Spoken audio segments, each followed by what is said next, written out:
ಇನ್ನು ಕಾಂಗ್ರೆಸ್ ಇಂತಹದ್ದೊಂದು ಗಂಭೀರ ಆರೋಪ ಮಾಡಿದ್ದಕ್ಕೆ ಈ ಆರೋಪಕ್ಕೆ ಮೈತ್ರಿ ಅಭ್ಯರ್ಥಿ ಕುಪೇಂದ್ರ ರೆಡ್ಡಿ ಗರಂ ಆಗಿದ್ದಾರೆ.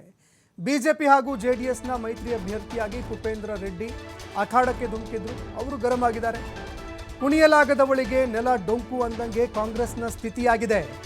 ಪಕ್ಷೇತರ ಶಾಸಕರ ಜೊತೆಯಲ್ಲಿ ಮಾತನಾಡಿದ್ದಕ್ಕೆ ಹಿಂಗೆ ಆರೋಪ ಮಾಡೋದಾ ಅಂತ ಪ್ರಶ್ನೆ ಮಾಡಿದ್ದಾರೆ.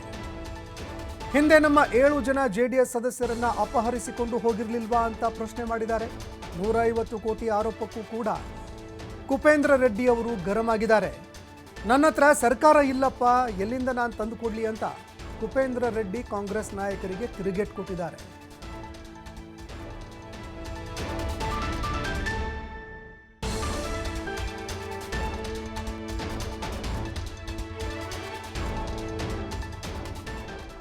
ಅಭಿಮಾನ ಇರೋರು ಓಟ್ ಹಾಕ್ತಾರೆ.